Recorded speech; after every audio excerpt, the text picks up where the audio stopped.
Bien. Eh bien, écoutez, tout d'abord, merci à tous d'être venus. Mes camarades et moi-même que je vais vous présenter, nous allons tout d'abord vous souhaiter une très bonne année 2019. Et comme disait ma grand-mère, bonne année, bonne santé, mets ta main dans le porte-monnaie. Et effectivement, on va vous parler de votre porte-monnaie ou du porte-monnaie de vos clients et de votre porte-monnaie à l'étranger. Si j'avais fait cette conférence, je vais prendre le micro parce que peut-être avec le micro vous m'entendrez mieux. Si j'avais fait cette conférence il y a quelques années de cela, il n'y aurait eu personne dans la salle. Le sujet était naturellement tabou. On ne pouvait pas envisager d'avoir des actifs financiers, des portefeuilles titres à l'étranger. Qu'est-ce qui s'est passé depuis quelques années? Pourquoi est-ce qu'on peut maintenant organiser une conférence, je dirais, d'une manière décomplexée sur les portefeuilles titres à l'étranger? Eh bien, il y a eu deux contributions libératoires. Une contribution libératoire en 2014, celle des Marocains, une contribution libératoire qui était afférente au patrimoine détenu à l'étranger par des Marocains résidents. Et puis, il y a eu, au cours de l'année écoulée, en 2018, une contribution libératoire pour les étrangers résidant au Maroc, et cette fois-ci sur les revenus qu'ils percevaient depuis l'étranger au Maroc. Eh bien, en fin de compte, maintenant, les gens viennent régulièrement dans les cabinets fiscaux, le mien ou d'autres confrères, pour faire des déclarations de revenus sur justement les revenus qu'ils perçoivent depuis l'étranger. Donc les revenus obligataires, les dividendes d'actions, les plus-values qu'ils peuvent réaliser, tout cela est maintenant fiscalisé au Maroc, au regard d'ailleurs des conventions fiscales internationales. Bien. Donc, les gens font ça maintenant assez librement. Les portefeuilles sont donc déclarés par les Marocains, régulièrement d'ailleurs avec l'Office d'échange, et puis aussi par les étrangers dans le cadre des déclarations de revenus. Alors ça, c'est bien. Je ne vais pas rentrer maintenant particulièrement dans la fiscalité, ce n'est pas le thème de la conférence. J'ai déjà tenu des conférences ici même en janvier 2018 sur la contribution libératoire des étrangers. J'ai expliqué c'était quoi la fiscalisation d'un portefeuille titre. Non, mais je me suis rendu compte d'une chose. Ces clients qui viennent me voir, que ce soit des Marocains ou des étrangers, et qui m'apportent le portefeuille titre en me disant « Monsieur, il faut que je déclare ». Qu'est-ce que je leur demande? Je leur dis, il faut me donner l'état des revenus et des plus-values réalisés au cours de l'exercice pour que je puisse voir quels sont vos revenus, quelles sont les plus-values, qu'on puisse le mettre dans votre déclaration et que vous payiez l'impôt. Mais quand j'ai fait cette demande-là les premières fois, mes clients m'ont regardé avec des yeux ronds. Ils m'ont dit, mais moi, je n'ai pas ça. Qu'est-ce que les clients ont habituellement? Comment ça se passait jusqu'à présent? Vous aviez des gens qui avaient mis de l'argent à l'étranger, dans des pays où il y a principalement du chocolat et des banques, notamment. Et donc, ils ont mis cet argent-là, et surtout, il ne fallait pas qu'on le sache, pour les raisons qu'on connaît. Donc, ils ne voulaient surtout pas recevoir de correspondance, pas d'email, même pas de coup de téléphone. Parce que vous savez qu'ici, on a une psychose. On pense qu'à chaque fois qu'on prend le téléphone, vous avez un gars des services secrets, 2 agents du fisc, 3 gars de l'office d'échange qui vous écoutent. Donc, les gens avaient très peur de communiquer sur leur portefeuille. Et donc, qu'est-ce qu'ils faisaient? Eh bien, ils se rendaient une fois par an, généralement pendant la période de Noël, voire pendant l'été, et par Paris, ils faisaient un via Genève, et ils débarquaient à Genève, ils allaient voir leur responsable de compte, généralement un commercial d'une grande banque, qui leur remettait un papier sous les yeux, qui est l'état du portefeuille au 31 décembre ou au jour où la personne venait. Donc, c'est un état du portefeuille. Donc, qu'est-ce qu'on voit? On voit uniquement la photo du portefeuille. Et on lui disait, monsieur, vous avez gagné 1,5%, vous avez perdu 8%. C'était une mauvaise année, mais vous allez voir l'année prochaine, on va faire boum. C'est ça qui se passait. Et donc, les gens se disaient, ah bon, ok, très bien. Et puis, ils ressortaient de là en se disant, bon, ben, mon argent ne s'est pas envolé, ouf, tout va bien. Quand on a demandé l'état des revenus et des plus-values, et qu'on l'a mis sous les yeux des clients. Ils ont vu quoi? Ils ont dit, ah, revenu, j'ai touché tant. mais en même temps, il y avait les lignes frais de commission, charges administratives, etc., etc., les frais de la banque. Et ils se sont rendus compte que le montant des revenus et les frais, il n'y avait plus de revenus. Tout avait été bouffé par les frais. Premier sentiment. Deuxième sentiment, essayer de comprendre un peu le portefeuille. Pour certains, alors quand on a un portefeuille titre, on sait déjà à peu près la différence entre une action et une obligation. Mais on se rend compte qu'il y a des produits structurés, qu'il y a des comptes en euros, qu'il y a des comptes en dollars. Et à la fin, on ne sait plus si on a gagné ou on a perdu de l'argent. Et comme jusqu'à présent, les gens n'osaient pas trop questionner, parler de tout ça, etc., on restait de cette manière-là un peu timide sur son portefeuille, sur son patrimoine. Patrimoine que les gens ont économisé pendant des années, qui est destiné à la poire pour la soif, qui est destiné à leurs enfants. Souvent, ce sont des gens qui ont eu des entreprises ou qui ont des entreprises, donc ce sont des gens qui sont pointus. Mais là, devant leur portefeuille titre, devant leur banquier, ils sont comme des petits-enfants. Donc, j'ai pensé qu'il était salutaire de faire une conférence et d'expliquer aux gens comment ça se passe dans les cuisines avec leur argent. Qu'est-ce qu'on fait de leur argent? Comment ils passent à la poêle? Qu'est-ce qu'on met dans la marmite? Etc. Donc j'ai fait appel à des marmitons, à des professionnels, à des traders. Ils ne veulent pas que je les appelle traders, parce qu'ils me disent non, Frédéric, nous sommes des gestionnaires d'actifs. Non, c'est des traders, c'est des gars, quand ils achètent des actions, qui les revendent pour les comptes des clients. Moi, je suis désolé, j'appelle ça du trading. C'est des trading, c'est du boursier, donc c'est des traders. Donc, j'ai fait venir des experts internationaux pour vous parler de tout ça. Donc, d'abord, j'ai demandé à des amis à moi qui viennent des États-Unis, qui viennent de Miami. Et vous savez que bientôt, d'ailleurs, il va y avoir une ligne Casablanca-Miami, donc ils vont venir nous voir souvent. Et qui sont donc, que je vais vous présenter, qui sont Igal Cohen et Steven Grolin. Steven, d'ailleurs, c'est l'anniversaire aujourd'hui. Bravo, Steven, félicitations. Il va nous payer le champagne à tous. Merci, Steven. Donc, Steven et Igal, ils ont cette particularité, pour Steven principalement, d'avoir travaillé en Angleterre et pour Igal principalement aux États-Unis, mais tous les deux, ils sont aux États-Unis à Miami et ils sont des gestionnaires d'actifs. Mais surtout, ce sont des Kazaouis de naissance.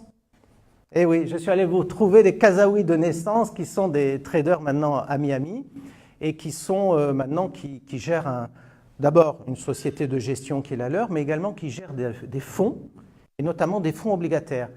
Et nos amis, ce sont des spécialistes de la tête d'épingle en termes d'obligations, puisque notamment ils travaillent principalement sur ce qu'on appelle les obligations subordonnées. Ils vous expliqueront en détail ce que c'est que des obligations subordonnées, mais il y en a très peu dans le monde qui font ça, et ce sont même des consultants pour le compte de grandes banques françaises. Et il faut savoir que dans les portefeuilles des gens, d'une manière générale, les portefeuilles sont fortement pondérés avec des obligations. Il y a généralement 60-70% d'obligations et 30-40% d'actions sur des portefeuilles. Donc ça me semblait pas mal de faire venir des spécialistes en termes d'obligations, sur l'obligataire. Et puis, je fais venir également du Luxembourg, quelqu'un qui n'est pas un Kazaoui, mais on ne lui en veut pas. C'est un Kazaoui de cœur maintenant, depuis le temps qu'il vient. Et notre ami Benjamin Benedetto, qui vient du Luxembourg. Donc, comme son nom l'indique, il n'est pas luxembourgeois, même s'il y vit. Il est français, mais avec des origines italiennes. Et donc, Benjamin Benedetto est également, lui, un des associés fondateurs de cette société de gestion, de gestionnaire d'actifs du Luxembourg, qui détient dans son capital, une minorité certes, mais qui détient dans son capital Cogefi, qui est la plus grosse société de gestion française. Et Benjamin est donc gestionnaire d'actifs, lui aussi il a ses propres fonds, mais également il connaît très bien l'assurance vie luxembourgeoise, puisque vous savez que le Luxembourg, c'est le pays de naissance de l'assurance vie. Bien.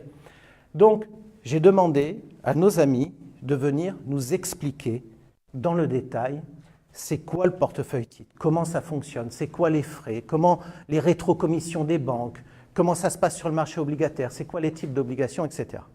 On va dérouler cette conférence en deux parties. Sur une première partie, j'ai demandé à nos amis Igal et Steven d'évoquer notamment une approche macroéconomique, notamment sur le marché américain. et notamment sur une approche US versus euro, pour qu'ils nous donnent à peu près leurs sentiments, et qui commencent à nous expliquer, nous faire un peu l'abécédaire de ce qu'est une obligation. Et j'ai demandé également, toujours dans cette première partie, à notre ami Benjamin, d'évoquer avec nous ce qui est l'approche, on va dire, d'un gestionnaire d'actifs, nous parler un peu de l'assurance vie. Ensuite, on fera une pause café, donc je ne sais plus, vers les 10h30, quelque chose comme ça.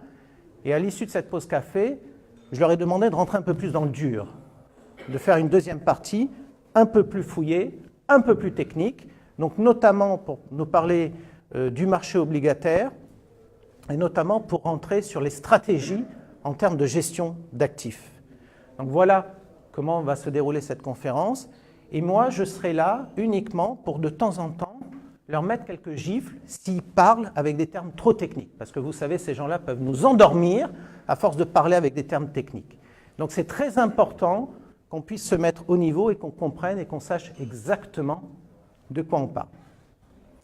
Voilà, donc je vais maintenant laisser la parole à nos amis, et en l'occurrence à Benjamin. Benjamin, à toi la... Je me mets là et puis je fais des films. Bonjour à tous. C'est OK pour le son, tout va bien? Oui, ça va. Ok, super. Merci Frédéric pour cette invitation. Merci à tous d'être venus. Effectivement, je viens du Luxembourg, je suis français d'origine italienne. On a connu, évidemment, comme en Suisse, le chocolat. Et tout ça est bien terminé. Donc, ce qui est assez important, c'est de voir un petit peu la thématique de cette conférence. Rapidement, puisque c'était le souhait de Frédéric. On n'a pas la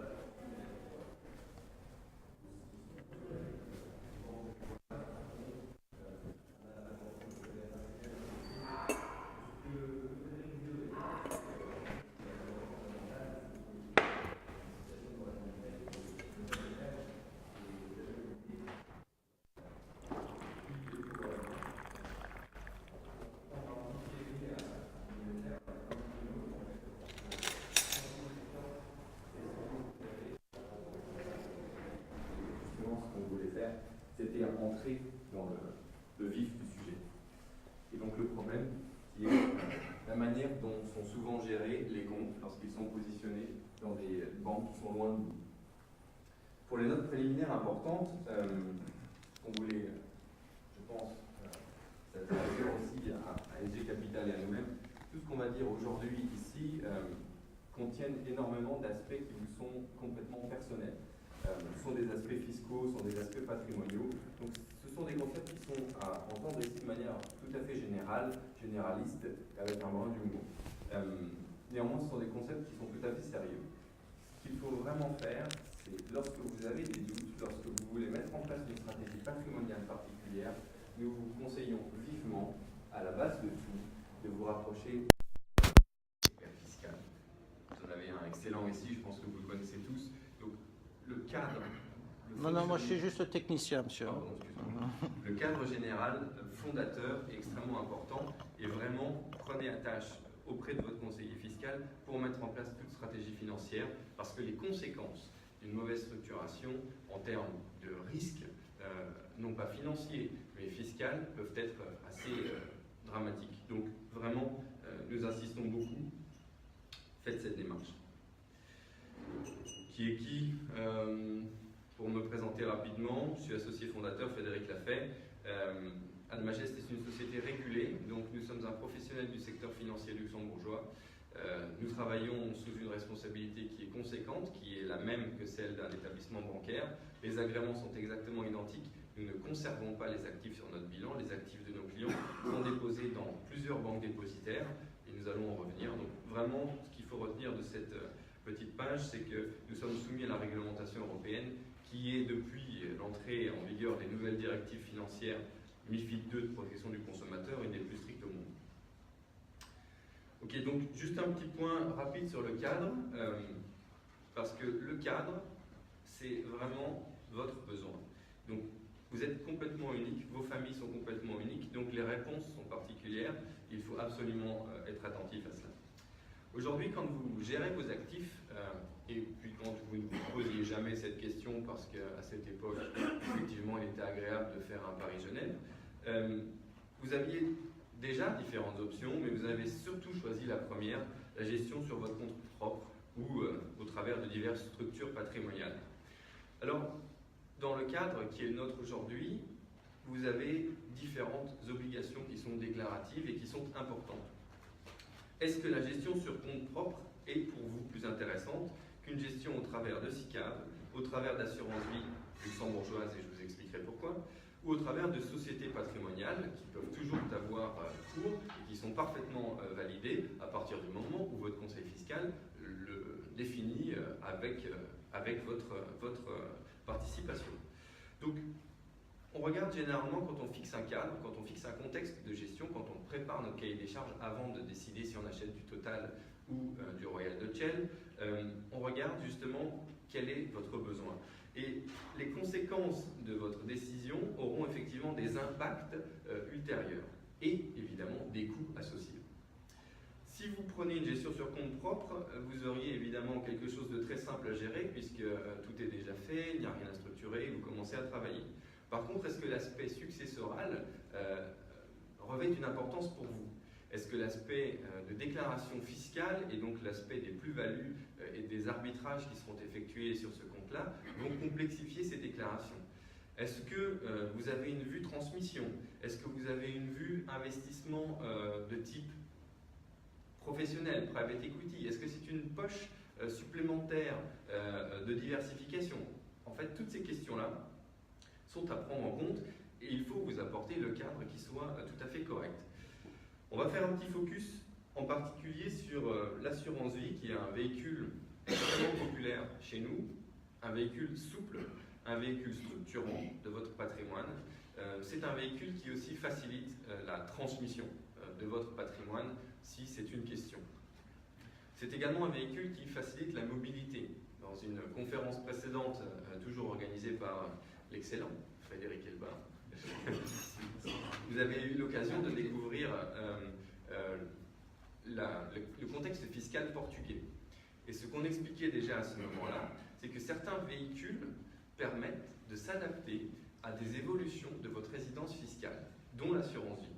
Alors pour expliquer rapidement l'assurance vie, qu'est-ce que c'est? Vous connaissez tous l'assurance vie quasiment franco-française, le fameux fonds en euros, vous achetez un produit, c'est garanti, et puis on se revoit dans 85 ans.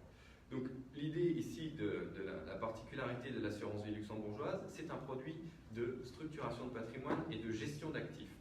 Un contrat d'assurance vie, c'est un contrat que vous passez avec une assurance et vous lui demandez, vous lui donnez un cahier des charges. Cette assurance a l'obligation de le faire respecter.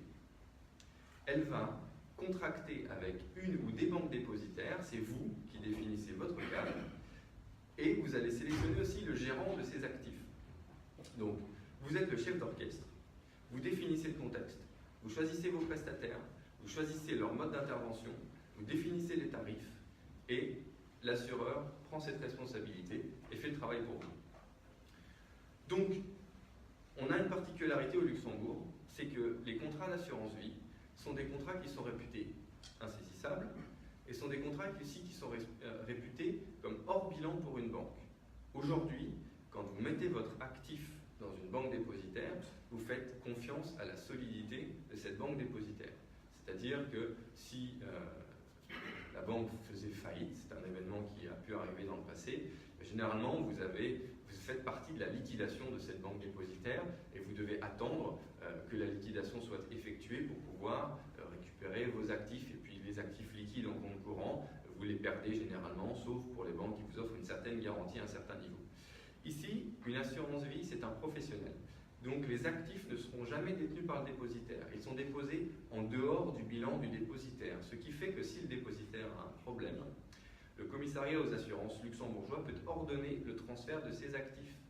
Donc c'est pour ça que c'est une mécanique extrêmement sûre pour un investisseur particulier. C'est un cadre aussi juridique complètement normalisé et c'est un cadre juridique neutre fiscalement.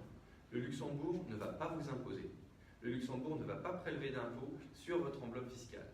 Uniquement votre pays de résidence et la fiscalité de votre pays de résidence va s'appliquer. Donc ça, c'est... Oui. Je me permets d'intervenir juste dans ce côté-là et après je vais laisser Benjamin poursuivre pour évoquer justement ces aspects en termes de fiscalité.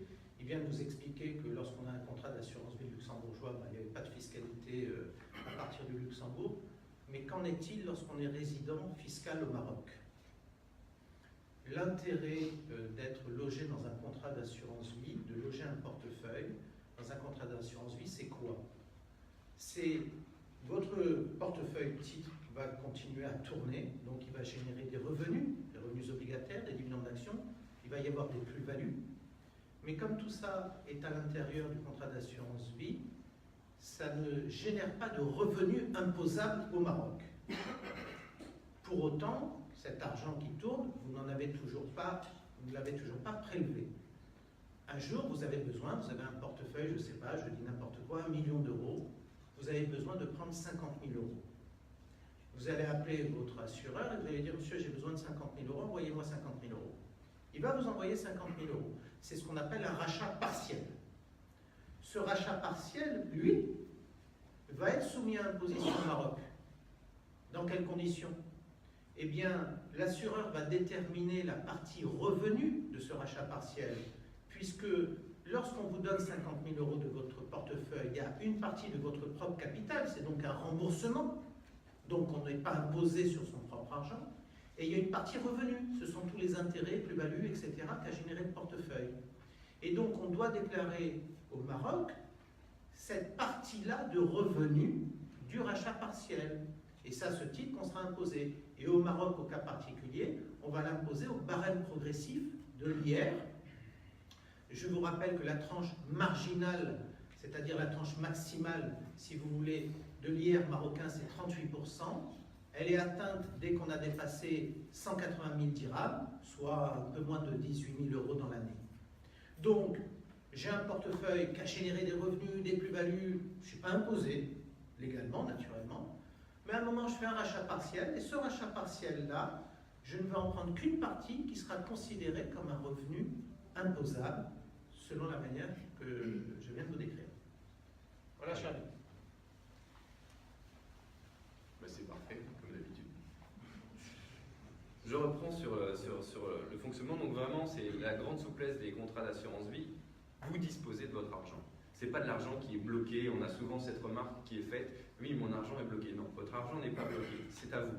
Donc vous avez simplement une encapsulation qui est une structure sociétaire assurantielle, mais c'est à vous. Donc vous dites à votre assureur quand vous en avez besoin et quand vous n'avez pas besoin. Il y a d'autres techniques d'optimisation qui peuvent être faites autour d'un portefeuille d'assurance vie, comme des crédits qui peuvent être montés autour. Enfin, on peut faire énormément de structuration patrimoniale autour d'un contrat d'assurance vie. Alors, voilà, c'est ce principe de triangle de sécurité qui est décrit. Hein. Donc voilà, vous avez le commissariat aux assurances qui régule toutes les compagnies d'assurance vie. Et les compagnies d'assurance vie ont des contrats spécifiques et donc des comptes qui sont séparés avec les banques dépositaires. Ces trois intervenants, ce triptyque-là, est appelé le triangle de sécurité. Le souscripteur dispose d'un super privilège au regard des compagnies d'assurance vie. Au cas où la compagnie d'assurance vie faisait faillite, vous avez un privilège qui est même supérieur à celui de l'État luxembourgeois dans le rang de la liquidation d'une compagnie d'assurance. Donc tout est mis en place pour que ce secteur-là soit extrêmement sûr et stable. Est-ce que c'est un produit qui est confidentiel? On dit souvent Luxembourg, Suisse, on n'en parle jamais, c'est petit, on ne veut pas savoir. 2017, 22 milliards d'euros de collecte, dont 21,6 milliards d'euros de collecte sur des marchés internationaux. C'est le plus gros producteur de contrats d'assurance vie haut de gamme international. Les contrats d'assurance vie luxembourgeois ont différentes gammes. La gamme la plus professionnelle et la plus, on va dire, libre au niveau des contraintes de gestion, les contrats d'assurance vie de type D démarrent à partir de 2 500 000 euros. Ce sont des contrats extrêmement particuliers. Est-ce qu'on peut mettre autre chose que des actifs financiers dans un contrat d'assurance vie luxembourgeois? Oui. Est-ce qu'on peut mettre de l'immobilier? Sous certaines conditions? Oui. Est-ce qu'on peut mettre des participations financières dans des actifs non cotés? Sous certaines conditions et avec certaines compagnies d'assurance? Oui. Est-ce qu'on peut mettre en place des mécaniques complexes de transmission patrimoniale avec des personnes qui ne sont pas mes enfants directs? Oui. Donc c'est un véhicule qui est extrêmement souple. Est-ce qu'on peut changer au fur et à mesure de ma vie les bénéficiaires de ce contrat d'assurance vie sous certaines conditions, à savoir que le bénéficiaire ne doit pas être acceptant? Oui. Donc c'est vraiment quelque chose qui est très puissant. Et puis il y a une dernière faculté, c'est est-ce que je peux changer de pays avec une assurance vie luxembourgeoise? Eh bien oui. Vous pourriez très bien imaginer le cas classique d'un Français installé à Paris qui décide, pour des raisons météorologiques, à un moment donné de sa vie, après la vente de sa société start-up à Google, d'aller s'installer en Belgique. Le climat est réjouissant, en 2006, il a fait très chaud et puis ça s'est refroidi. Hein. On a perdu quelques degrés entre 2006 et aujourd'hui et il y a eu une imposition sur les plus-values, une exit tax, enfin, tous des critères météorologiques défavorables. Et ce qui s'est passé, c'est qu'ensuite les gens ont migré vers le sud. Ils se sont dit, mais tiens, le Portugal, c'est plus au sud, c'est plus chaud, et c'est surtout moins cher. Alors ça, c'était le thème de la dernière conférence que l'on a fait avec Frédéric. Je vous ai laissé dans la présentation, et puis vous pourrez l'avoir par email si vous en avez besoin, l'exemple de la taxation portugaise lorsque vos actifs sont détenus dans un contrat d'assurance vie. Vous verrez que pendant 10 ans au moins, les conditions météorologiques sont stabilisées, l'anticyclone des Açores a fait son effet, et vous devriez profiter d'une accalmie et d'un coefficient de marée relativement bas. Donc ça, c'est pour la vision portugaise des choses. On a vu pour la vision marocaine. Mais ce qui est important de retenir ici, c'est que lorsque vous vous déplacez, votre contrat vous suit. C'est-à-dire que le Luxembourg n'imposant pas, les avenants fiscaux sont modifiés, et dans chaque nouveau pays, vous pourriez imaginer, peut-être, dans 10 ans, dans 15 ans, revenir en France et avoir un contrat qui vous a suivi et qui est parfaitement valide au regard du droit fiscal français. Donc ça, c'est vraiment une faculté assez importante. Encore une fois, tout ça est propre à vos expériences personnelles, au pays que vous auriez choisi. Certaines compagnies travaillent avec certains pays, d'autres avec d'autres. Donc il faut vraiment, en fonction de vos besoins, consulter, discuter et établir la solution qui vous convient. On va passer sur la partie un petit peu humoristique et qui va faire grincer des dents nos amis banquiers, mais nous on aime ça, les gérants. Donc le portefeuille, on a décidé de faire une petite thématique cinéma et gestion. Donc un portefeuille, ça peut parfois tromper énormément, et on va avoir quelques petits concepts de banquier privé que nous on apprécie particulièrement. Donc au niveau des frais bancaires, une banque vous voit généralement comme $1 million baby. C'est-à-dire que quelles sont les sources de revenus les plus importantes pour une banque privée aujourd'hui lorsque vous travaillez avec elle? Paradoxalement, ce n'est pas forcément vous vendre beaucoup de produits. Ce n'est pas forcément vous vendre plein de choses, vous faire tourner le portefeuille, etc. Ça marche, bien évidemment, mais ce n'est pas que ça. Aujourd'hui, ce qui marche le plus pour une banque, c'est votre compte courant en dollars. Bien, comme on va vous l'expliquer tout à l'heure, Igal et Steven, vous verrez que les taux d'intérêt en dollars aujourd'hui avoisinent les 3%, grosso modo.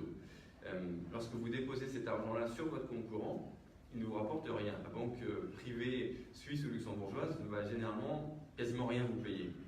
Par contre, elle le replacera et au moins 2,7%. Donc c'est pour ça qu'elle a très intérêt à vous laisser votre argent dormir en compte courant, surtout en dollars en ce moment. Ensuite, on a dans le rang du palmarès des produits les plus margés au monde et les plus opaques possibles, ces fameux produits structurés. Ça, c'est vraiment la mine d'or de la banque d'investissement sur les 10 dernières années. Donc, c'est vraiment des produits qui sont extrêmement opaques, qui vous offrent des garanties ou protections de capital, qui sont montés avec une opacité la plus parfaite. D'ailleurs, même les banquiers ne savent pas exactement ce qu'ils gagnent à l'intérieur, puisque c'est traité par différentes divisions de leur propre banque. Et ça, c'est vraiment très très populaire. Si vous regardez des relevés de comptes en Suisse, vous allez souvent remarquer que vous avez une bonne trentaine, une quarantaine de pourcents de votre portefeuille qui est investi dans ces trucs-là. C'est simplement pour les étrennes de votre banquier suisse. Mais bon, c'est très sympathique à vous de lui offrir. Au niveau des financements, évidemment, avec des taux zéro de la Banque Centrale Européenne, lorsque vous êtes en Europe et que vous demandez un prêt, on va vous appliquer une marge. Donc jusque-là, vous allez dire, mais c'est normal. Sauf que le banquier se finance à zéro et vous revend avec une marge. Je pense qu'on en discutait justement hier, que c'est une période assez fantastique. Je pense que les banques n'auront jamais fait autant d'argent avec le crédit que sur ces 3 dernières années. Donc c'est toujours intéressant, et surtout quand on voit qu'elles refusent de vous prêter. Donc Il y a vraiment une forme de schizophrénie dans ce fonctionnement-là. Et puis évidemment, les frais d'arbitrage et les doubles marges.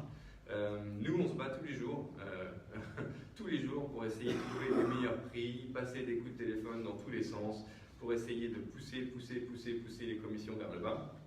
Et en banque, c'est assez facile en fait. Votre conseiller privé appelle sa salle de marché appelle le marché revend à sa salle de marché avec une marge, la salle de marché revend au banquier privé avec une autre marge, et le banquier privé vous revend avec une autre marge.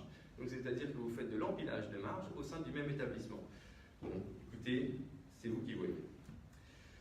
Frais bancaires, donc et sur un malentendu, on peut toujours voir un petit peu au niveau des droits de garde. Alors, on a analysé aussi, on travaille avec une quinzaine de dépositaires, tous aussi charmants les uns que les autres, et dans notre métier, il y a une partie qui est assez importante, c'est le contrôle des frais d'exécution.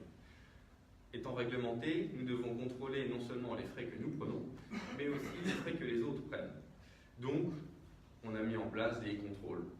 Et les contrôles, vous savez, c'est bête et discipliné. Vous appliquez la grille tarifaire qu'on vous donne et puis vous regardez ce que les gens prennent. Et on a des joyeux ordinateurs qui tournent et puis qui font des comparaisons. Alors, c'est pas compliqué, hein, c'est plus 1, moins 1, plus 1, moins 1. Et normalement, lorsqu'on en fait 1, moins 1, ça doit faire 0. Parfois en Suisse, ça ne fait pas tout à fait 0. Et souvent, sur un malentendu, c'est à la banque que ça profite.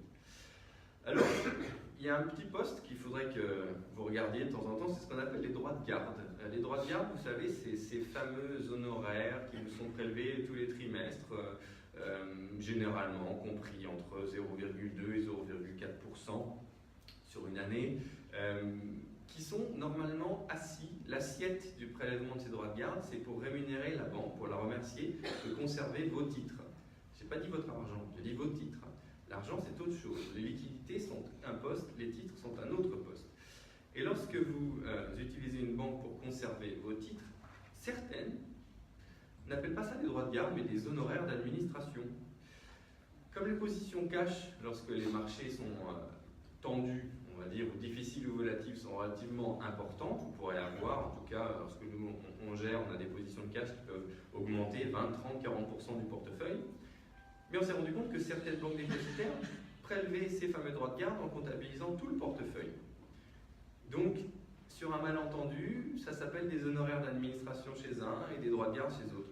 Donc, il faut toujours faire attention à bien appeler un chat et discuter aussi avec son banquier pour savoir si le droit de garde est bien un droit de garde ou si ce n'est pas un honoraire d'administration, parce que ça n'est pas un droit de garde. Donc voilà, ce sont des petites choses où on perd vite des euros. Performance. Bon, c'est un film assez célèbre, vous connaissez tous, Le Bon, la Brute et le Banquier. On calcule souvent des performances dans la finance par une méthode de ce qu'on appelle le Time Weighted Average. Donc c'est une méthode de calcul qui retraite les apports et retraits. Admettons, je prends un exemple très bête, vous avez 100 000 euros sur un compte, vous apportez un jour 50 000 euros, le banquier n'a pas généré une performance qui vous aura rapporté de 50%, qui vous aura rapporté à 150 000 euros. Je pense que vous avez tous compris que c'est vous qui avez apporté une somme d'argent qui a modifié le total du chiffre. Donc, le banquier retraite ça. Par contre, les frais annuels sont souvent passés comme des retraits. Donc, ça veut dire qu'ils sont tout simplement enlevés et le banquier considère sa performance sans ses frais. Qui est souvent un point d'achoppement des discussions de fin de trimestre ou de fin de mois avec vous, les clients. Lorsque vous regardez, vous dites « mais je ne comprends pas, si je fais 3,2% sur ce que vous écrivez là par rapport à la somme en euros que j'ai sur mon relevé, on ne tombe pas sur la même chose ». Et là, le banquier travaille et essaye de vous expliquer et de vous convaincre que vous avez mal compris. Mais en fait, vous avez très bien compris. C'est juste que c'est comme ça. Donc, maintenant, la transparence sur les frais, notamment avec la directive MiFID II, et là c'est très sérieux, est extrêmement encadrée. Nous sommes contraints, nous les professionnels, à vous afficher les vrais prix et les vraies valeurs. Alors les calculs de performance, c'est toujours pas ça. Par contre, vous devrez avoir maintenant, pour tout ce qui est déposé en Europe continentale, malheureusement je suis désolé pour vous, mais pas la Suisse, vous devrez avoir un relevé extrêmement fin des frais. Tout doit être transparent. Ce qui est pris, par qui et où est-ce que c'est parti. Est-ce qu'il y a eu des rétrocessions? Est-ce qu'on a été rétro-commissionné pour vendre certains produits? Est-ce qu'on a été, on va dire, incité à faire des choses? Financièrement, vous devez le savoir. Donc je trouve que c'est une loi européenne qui est certes fort contraignante, mais pour nous, gérants indépendants, elle est extrêmement salutaire parce que ça permet de mettre sur un pied d'égalité ces grosses banques avec leur fonctionnement relativement opaque et nous, les gérants d'actifs, qui essayons de faire le maximum, pas toujours avec les meilleurs résultats, parce qu'après il y a aussi le talent, mais en tout cas on essaye de faire le maximum pour pouvoir vous montrer des choses qui sont vraies et justes. La réglementation, effectivement, pour rapidement présenter les choses, ça n'est pas un long fleuve tranquille. En 2018, en Europe, ça a été une déferlante. On a eu MiFID II, on a eu ces fameux rapports de transactions qui coûtent un argent dingue aux professionnels. C'est-à-dire qu'à chaque fois que vous passez un ordre de bourse, toutes vos informations fiscales, personnelles, sont transférées à une autorité. Et ne pensez pas que le fait d'être déposé en Suisse va vous exonérer de ce genre de choses-là. C'est à chaque fois que vous achetez une action européenne. Je pense que le marché européen versus le marché suisse est relativement dense. Donc dès que vous traitez par un intermédiaire qui se trouve, qui a une présence en Europe, vous devez avoir ce fameux rapport de transaction. C'est d'ailleurs même imposé aux sociétés américaines qui traitent des titres français. Donc c'est un rapport qui est extrêmement conséquent et dont les données sont stockées pour le moment à Londres. Je pense qu'en cas de Brexit, on va aussi rigoler. Mais bon, c'est l'Europe qui est faite comme ça. On a eu différentes directives qui ont concerné aussi les contrats d'assurance vie qui vont aussi appliquer beaucoup plus de transparence. Et on a aussi cette fameuse directive extrêmement délicate qui est l'entrée en vigueur de cette 4e directive sur le blanchiment d'argent qui inclut la fraude fiscale, comme une infraction pénale et primaire pour tous les pays européens, y compris la Suisse. Tous les signataires de cette directive-là sont obligés, donc c'est écrit dans les textes de loi, de dénoncer préventivement en cas de soupçon de fraude fiscale les clients. Donc c'est une obligation pour tout professionnel d'être rassuré sur le fait que les clients avec lesquels ils travaillent ont une compatibilité fiscale. Alors la bien-pensance ou la bienséance de certaines discussions de salon pourrait laisser entendre que ou quoi, les textes sont très clairs et si une banque doit choisir entre sa réputation, son accès au marché et son client, il n'y a aucun doute, ça ne va pas durer 10 secondes. Donc faites très attention et c'est pour ça que vous avez d'excellents conseillers fiscaux dans la salle aussi. Ça coûte très cher tout ça, hein. Toute cette réglementation-là est extrêmement coûteuse. Juste pour MiFID II, c'est 2,5 milliards d'euros. Vous pouvez contribuer au financement et donc réduire les coûts du secteur financier en achetant vous-même un livre de 768 pages disponible sur Amazon, 160 euros, c'est facile. Ça peut aussi caler des armoires, mais nous on a dû les lire. Donc vraiment c'est très très important et c'est notre nouveau cadre réglementaire et c'est applicable à tous les pays de l'OCDE. Donc c'est pas quelque chose qui est où quelques petits pays vont s'en sortir sur un niveau de tendresse quelque part dans le monde. Non, c'est vraiment quelque chose qui est assez massif et c'est en place maintenant. Voilà, aujourd'hui, la relation avec votre banquier, pour faire court, c'est plutôt usual suspect, hein, c'est le client coupable, dans tous les cas. Aujourd'hui, un client, il vous voit comme un risque de réputation, un risque réglementaire, un risque de litige, un risque de solvabilité, un risque de profitabilité. Enfin, vous êtes un client. Pour un banquier, c'est un problème. Et vous, avec le temps, finalement, et les questions qu'il vous pose, les formulaires qu'il vous envoie, c'est plutôt votre statut Facebook, c'est compliqué, qui se met en route. Monsieur. Oui. Je me permets encore de t'interrompre. Je voudrais évoquer la réalité concrète de ce qui se passe actuellement. Vous savez donc qu'il y a ce qu'on appelle maintenant le transfert automatique des données bancaires. Et vous savez que le Maroc va vraisemblablement entrer en 2019 dans le cadre de l'OCDE pour que les données bancaires des non-résidents, par exemple en France, je suis résident fiscal au Maroc, j'ai un compte bancaire en France. Le banquier me connaît comme étant résident fiscal au Maroc. Peut-être en 2020, peut-être en 2021, quand les accords seront mis en place, entre notamment le Maroc et la France, le banquier français va communiquer au fisc français le fait que moi, résident fiscal marocain, j'ai un compte bancaire, voilà quel est mon solde bancaire, etc., etc. Et le fisc français va voir que je suis résident au Maroc et va envoyer directement au fisc marocain l'information en disant, voilà, il y a quelqu'un qui est chez vous, qui a des comptes bancaires chez nous, voilà quel est le numéro de compte, le montant, etc. Bien.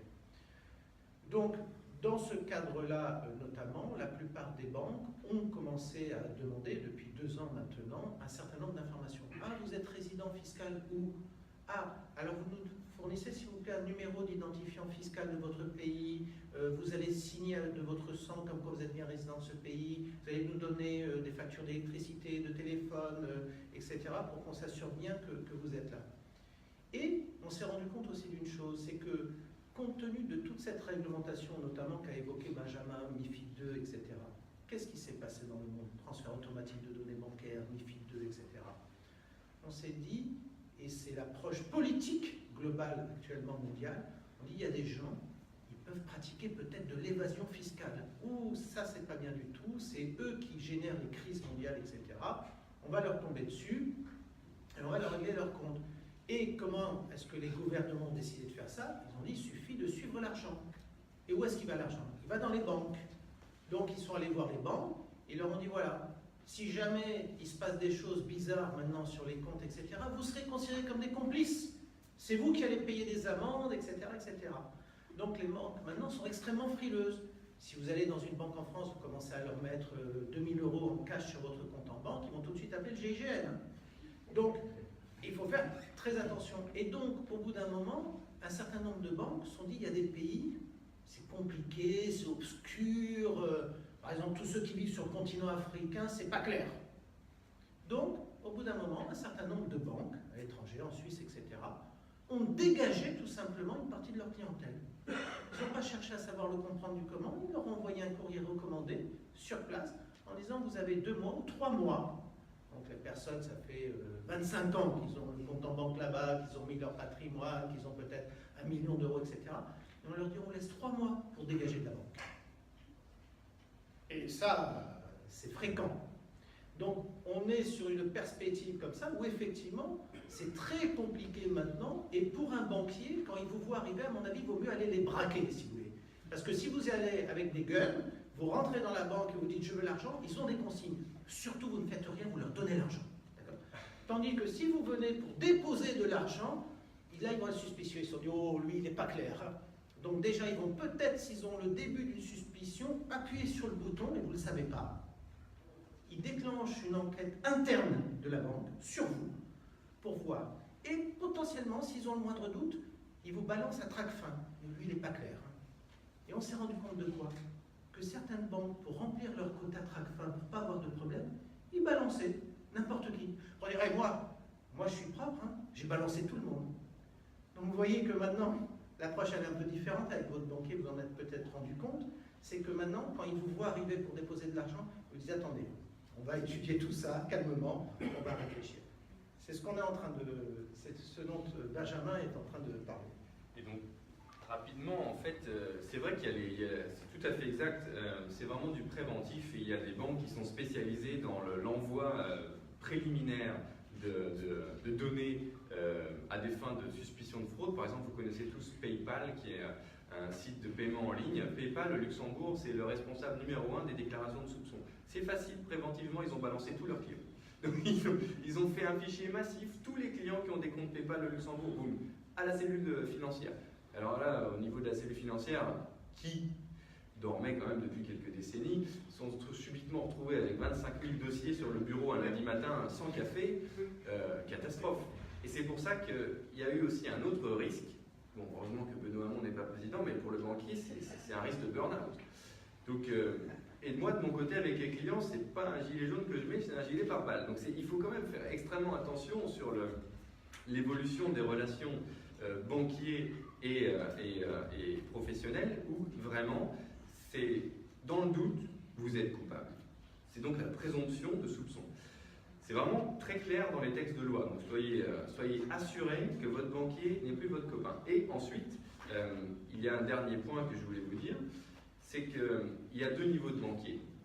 Il y a votre conseiller qui est un employé de banque, et puis il y a des gens comme nous qui sommes des fondateurs de sociétés, dirigeants d'entreprises financières, avec nos noms au niveau des autorités financières, avec nos patrimoines qui sont scrutés, avec un satellite par personne qui tourne en permanence au-dessus de nos têtes.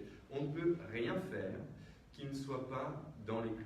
Donc vraiment, faites attention, c'est aujourd'hui thermostat 5000 au niveau du risque de blanchiment d'argent, et la fraude fiscale, c'est sur toutes les bouches aujourd'hui, je pense que vous l'avez entendu. Voilà, donc c'est pour ça que dans le monde moderne, en 2019, comme Humphrey Bogart à Casablanca, on essaye de vous extraire de la problématique bancaire pour vous emmener vers le monde des indépendants, pour vous expliquer que les choses sont beaucoup plus claires chez nous, les frais sont plus lisibles, je n'ai pas dit moins cher, j'ai dit lisible, mais c'est déjà important de le savoir. Le discours est clair et transparent, j'espère que vous l'avez compris. C'est un discours de réalisme, c'est un discours qui essaye de limiter la technicité sans vous infantiliser justement.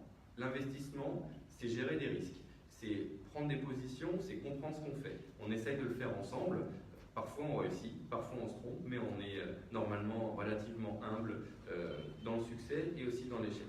Voilà, donc nous sommes aussi intéressés à votre performance, c'est ça qui est le critère le plus significatif de votre confiance dans notre activité. Généralement, c'est comme ça que nous, on se voit entre banquiers privés suisses, là-bas. Très jolie, on l'a mise aujourd'hui, hein, très jolie cravate. On est venu en dimanché. Par contre, au travail, c'est plutôt comme ça. C'est pas la photo de mon bureau, mais ça pourrait y ressembler. On est vraiment, vraiment sur les marchés. Donc, c'est vraiment une question de style et puis tout nouveau de performance pour cette nouvelle année. Voilà. Merci.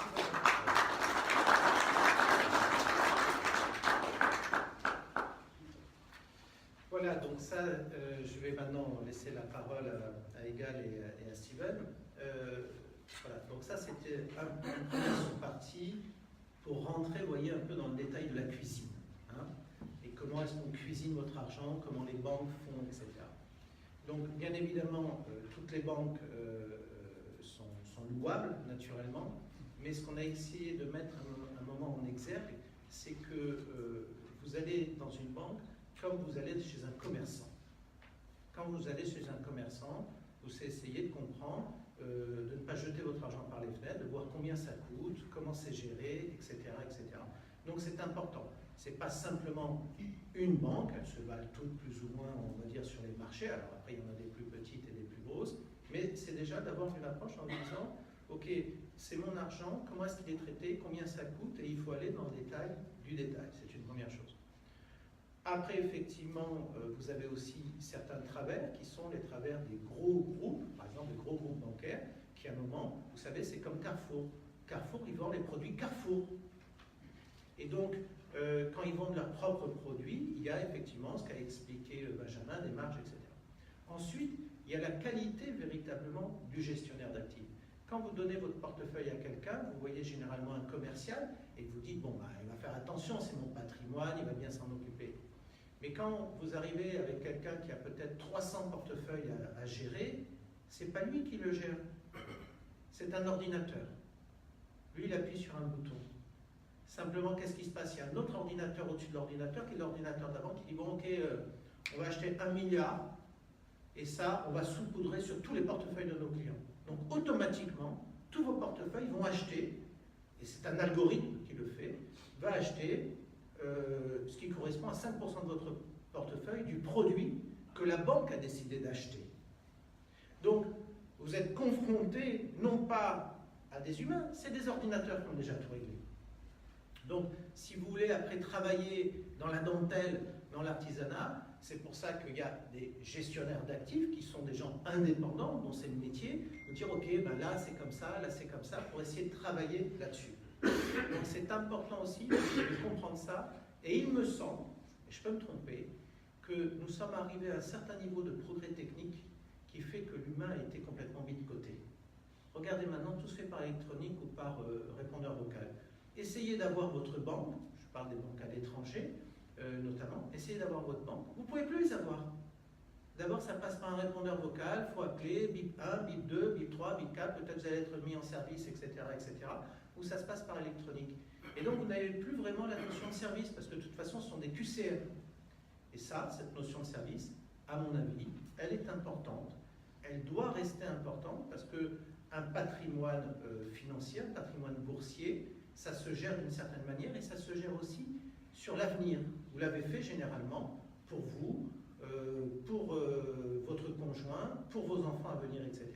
Et ça, il y a tout un service qui doit pouvoir être pris en compte. Voilà, je pensais que c'était important de le rappeler. Donc maintenant, je vais laisser la place à nos amis américains qui vont nous parler de l'Amérique de Trump.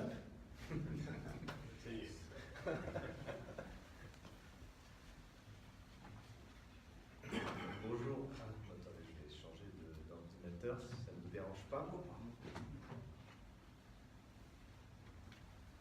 Voilà, donc j'aurais demandé d'intervenir en fin de compte sur une approche macroéconomique d'abord. Hein. Quelle est leur vision? C'est quand même des Américains, ce sont des Kazaouis qui sont partis, qui vivent aux États-Unis. Je veux avoir leur ressenti à eux déjà sur ce qu'ils pensent.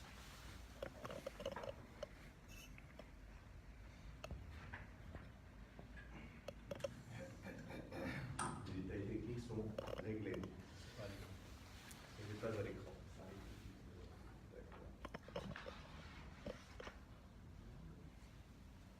Ben, je vous propose peut-être de commencer, je vais aller chercher le technicien. Très bien, parfait. En tout cas, bonjour mesdames et messieurs, merci d'être venus assez nombreux à cette conférence.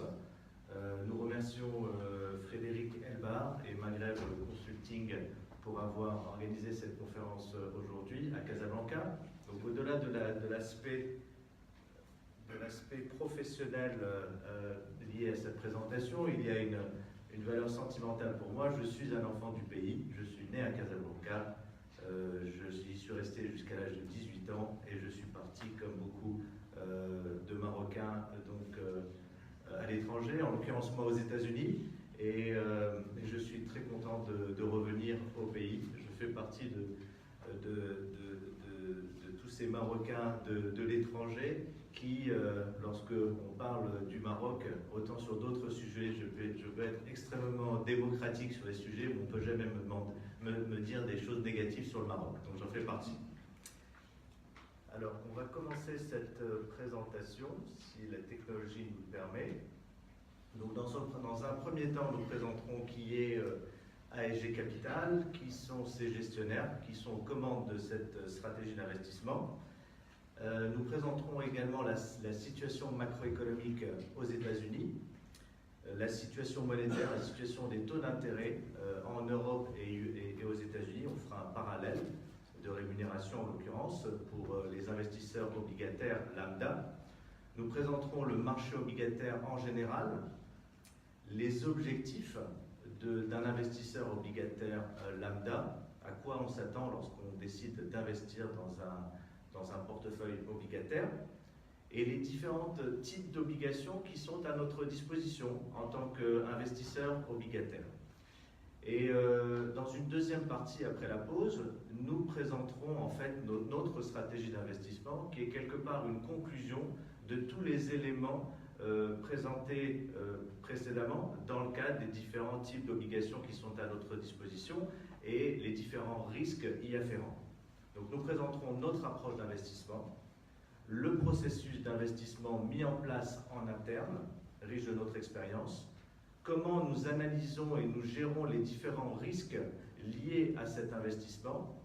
Et enfin, nous présenterons en fait cette solution d'investissement comme étant une solution unique, flexible et en même temps patrimoniale, et nous expliquerons pourquoi cette solution obligataire est considérée unique, flexible et patrimoniale. Hop! Je suis comme Monsieur Loyal au cirque. Juste pour dire, j'ai demandé donc à Egal, Steven et Benjamin de venir parce que je voulais qu'ils nous parlent de leur métier. Comment ils le font au quotidien. Comment ça se passe. Donc après, ils ont leur propre fonds, ils gèrent leurs propres trucs, etc. Ça, c'est une chose. Mais je voulais qu'ils nous expliquent comment ça se passait en interne, comment ils voyaient la chose. Ces gens-là sont des artisans. Vous voyez, c'est un peu comme moi, j'ai ma propre structure, je suis un artisan de la fiscalité internationale. Eux aussi, c'est des artisans. Donc je veux qu'ils nous expliquent ce qu'ils ont dans la tête. The way of mind of the trader in USA, you know? Donc je veux qu'ils nous disent comment ça fonctionne, comment ils voient les choses, quelle est leur perspective, pourquoi. Parce que quand vous achetez des actions et des obligations, c'est une chose. Mais votre banquier, votre gestionnaire d'actifs, il vous dit, voilà, vous avez une action, une obligation, et là on va prendre des fonds, on va prendre des SICAV, on va prendre des fonds d'investissement, etc. C'est quoi? C'est une société qui a été créée par des gens, ils ont pris de l'argent des clients, et avec ça, ils font leur propre tambouille. Ils vont acheter des actions, des obligations, ils vont créer des produits structurés à l'intérieur de cette société. C'est une société à capital variable, et on va vous vendre, votre banquier va vous vendre des parts de cette société. Vous allez en prendre pour 100 euros, pour 1000 euros, pour 10 000 euros. Mais en fin de compte, votre banquier, il les a choisis, ces fonds. Comment il les a choisis? Il est allé voir les gérants de ces sociétés. Par exemple, Igal et Steven. Igal et Steven, ils vont des fois se présenter devant des salles de marché de grandes banques et ils leur expliquent quelle est leur stratégie de gestion. Ils leur disent, voilà, nous, les gars, on a décidé de bosser sur des obligations subordonnées. Alors voilà comment on les choisit, dans tel pays, dans tel secteur, sur tel truc. Et les gars des salles de marché, ils regardent, ils disent, oui, mais là, comment ça se passe?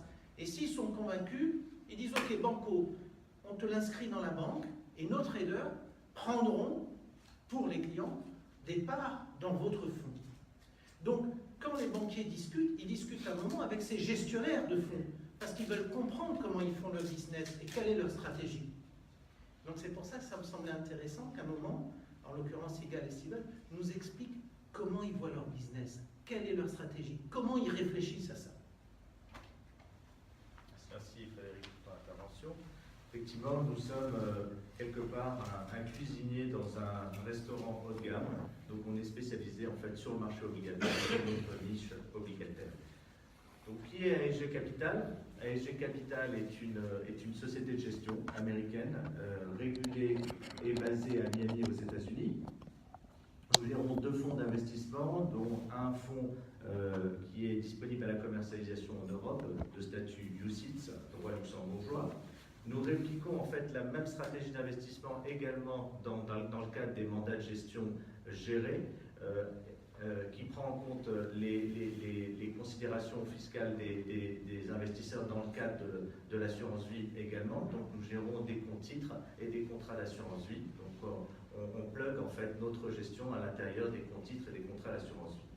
Nous sommes également conseil en investissement de grandes banques incluant le groupe Société Générale, Lyxor Asset Management, dans le cadre de notre spécificité de gestion pour un fonds de 50 millions de dollars, géré en dollars et qui est en fait hedgé en yens pour le marché japonais. Alors, qui est l'équipe de gestion? Steven Grolin et moi-même sommes les partenaires de la structure de gestion ASG Capital. Nous avons une expérience combinée de plus de 45 ans sur le marché obligataire, moi dans des firmes américaines principalement, et Steven dans des firmes européennes. Avant de, bien entendu, créer ASG Capital en début 2009, au début de la crise, au milieu de la crise financière que vous connaissez tous. Steven? Bonjour à tous, merci de votre accueil, merci de la présentation que nous avons eue jusqu'à présent, Frédéric et Igal. En fin de compte, on a fait beaucoup de chemin pour ce qui me concerne depuis Georges Bizet, où j'ai commencé, j'habitais au CEIEL, et là je suis installé à Miami. Donc on a fait beaucoup de chemin dans notre parcours professionnel et on est devenus des spécialistes dans le monde obligataire. Mais il faut nous considérer comme des experts, pas des experts de Miami, mais des experts à Miami. La zone géographique n'a pas beaucoup d'importance, si ce n'est que nous donner une perspective, d'une part, de l'autre côté de l'Atlantique, également de nos origines européennes, et aussi une perspective sur l'Amérique latine, car nous avons une proximité locale avec beaucoup de personnes qui viennent de cette région-là. Donc je voulais faire un petit peu le point sur la situation aux États-Unis et sur un sujet qui nous fâche un peu parce que chaque fois qu'on vient de ce côté de l'Atlantique, il y a une critique sur l'administration Trump avec des points qui sont mis en avant par les journalistes. et notamment le niveau de la dette du pays qui se situe aux alentours de 106% du PIB américain pour la dette nationale. Mais quand on considère que la France est au-dessus de 100%, la Grande-Bretagne également au-dessus de 100%, l'Italie à 150% et le Japon proche de 200%, je ne vois pas pourquoi il y a un problème particulier. Les journalistes se focalisent là-dessus. Le deuxième point qui nous ennuie un peu, c'est le déficit public qui est au-dessus de 4%. Très bien, mais si on regarde l'historique, à l'époque d'Obama, sous la crise de 2009-2010, on est quasiment proche de 10% à cette époque-là. Et si on repart dans le passé, à l'époque de Reagan et de George Bush père, on était déjà au-dessus de 3%. Donc voilà pour ce qui concerne les éléments qui nous fâchent un peu, parce que sur place, nous avons une économie qui marche. Déjà, ça se matérialise dans les chiffres. Pour une économie avancée, je parle de l'Europe, des États-Unis et du Japon, on est entre 3 et 4% pour 2018. La projection pour 2019 est effectivement d'un ralentissement entre 2 et 3%, mais ça reste bien au-delà de ce qui est anticipé pour l'Europe, entre 1 et 1,5%. Donc la critique est facile par rapport à ce pays-là et l'administration en cours. Également, nous constatons que le chiffre du chômage est au plus bas, on est à 4%.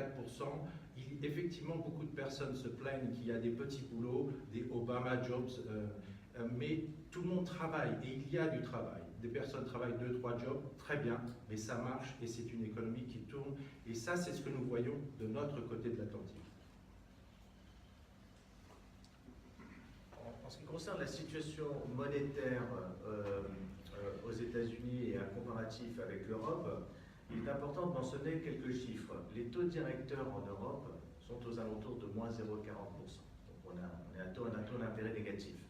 Le cycle monétaire de resserrement monétaire aux États-Unis est extrêmement bien avancé, puisqu'on est passé depuis 2015 à 2018 à des taux directeurs de 2,25%.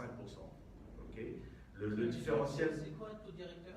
Le taux directeur, c'est le taux monétaire, en fait, appliqué par les banques pour le financement, en fait, de prêts ou d'emprunts sur le marché monétaire. Voilà. Donc, le taux directeur, le taux de rémunération de l'argent, est à 2,25% aux États-Unis, il est à moins 0,40% en Europe. Et le taux sans risque, on appelle le taux allemand, 10 ans allemand, est à 0,22%, alors que le taux sans risque 10 ans US Treasuries est à 2,73%. On voit un décalage, un écart de rémunération substantiel. Si on cherche du rendement, donc clairement, un investissement en US dollars est à privilégier donc, par rapport à un investissement en euros. Et c'est une classe d'actifs à part entière. Quand on parle de 2,25% aujourd'hui, dans les 5 dernières années, la classe d'actifs marché monétaire n'était pas à prendre en compte dans un portefeuille puisqu'elle rapportait 0. Aujourd'hui, elle rapporte 2,25%, donc on peut envisager de mettre une petite pondération sur le marché monétaire qui rapporte 2,25%. Le cycle de normalisation des taux d'intérêt directeur a été effectué, on considère qu'elle a été effectuée en grande partie également aux États-Unis, alors que le cycle de normalisation des taux d'intérêt en Europe n'a pas encore commencé. Ça veut dire quoi le cycle de normalisation? Le cycle de hausse des taux d'intérêt en Europe. Donc il est important de prendre en compte que le risque de remontée des taux d'intérêt en Europe est bien supérieur qu'il ne l'est aux États-Unis. Et la conséquence, en fait, de cela, c'est qu'il peut y avoir un risque de valorisation sur les actifs obligataires en euros lorsqu'on est détenteur d'un portefeuille obligataire en euros. Un investisseur lambda qui investit dans une obligation en euros, si les taux d'intérêt montent, bien entendu, les obligations baissent. Le marché obligataire, un peu de chiffres relatifs à ce marché-là, on peut considérer que le marché obligataire est le plus important au monde en termes d'actifs. Il représente à peu près 100 trilliards de dollars. Je pèse mes mots, 100 trilliards de dollars. Ce qui représente à peu près 1,5 fois le PIB mondial, le produit intérieur brut mondial. Et la plus grosse proportion de ces obligations est libérée en dollars. Donc c'est une monnaie de référence qui est extrêmement profonde sur la classe d'actifs obligataires, le marché dollar. Et le marché des obligations en dollars est également le plus profond au monde sur toutes les classes d'actifs obligataires, pas simplement sur l'auto sans risque, sur les obligations d'entreprise, les dettes subordonnées, etc. etc. Donc c'est un marché qui est à prendre en compte dans un portefeuille. Si on doit avoir une allocation euro-dollar, la part dollar du portefeuille, plus que jamais dans le contexte actuel de normalisation bien avancée de la politique monétaire, est à prendre en compte dans un portefeuille. Je voulais juste rajouter sur ce point pour revenir en arrière. Donc vous avez une économie avancée qui marche plutôt bien d'une manière relative. Vous avez des taux d'intérêt qui sont plutôt élevés par rapport au zéro qu'on vous propose ailleurs. Vous avez un marché qui est le plus profond et le plus diversifié possible avec les meilleures opportunités d'investissement obligataire qui est en dollars. En fin de compte, c'est un marché vraiment à considérer d'une manière très intéressante comme une opportunité d'investissement et particulièrement dans le monde dans lequel nous vivons en 2019. Je vais me permettre d'intervenir. Je voulais que nos amis nous parlent forcément de ce qu'ils connaissent, c'est-à-dire les États-Unis, leur vision. Donc je voulais qu'ils nous disent, parce que nous on entend beaucoup de choses sur les États-Unis, on nous dit non mais Trump il fait n'importe quoi, ça va se casser la gueule, les dettes sont détenues par les Chinois, etc. etc. Donc, je voulais déjà qu'on essaye de rétablir à peu près l'équilibre, c'est une chose. Donc eux ils sont à peu près convaincus que c'est bon, que ça tient, etc. Moi, ce que j'ai toujours pensé à titre personnel, c'est que quand on a un patrimoine, vous savez, je me réfère toujours à mes grands-parents, et ils me disaient toujours, il ne faut pas mettre ses œufs dans le même panier.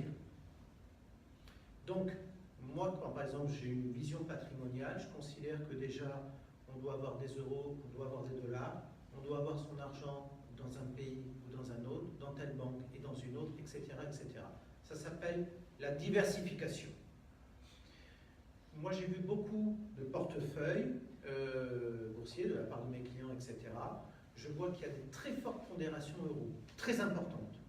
Il me semble, c'est moi qui vous le dis, hein, c'est Frédéric Calvar, mais moi je ne suis pas un trader coming from USA, donc je ne fais pas non plus partie de la place luxembourgeoise, etc. Donc moi, ma vision à moi, c'est que je considère qu'à un moment, il faut rééquilibrer les balances.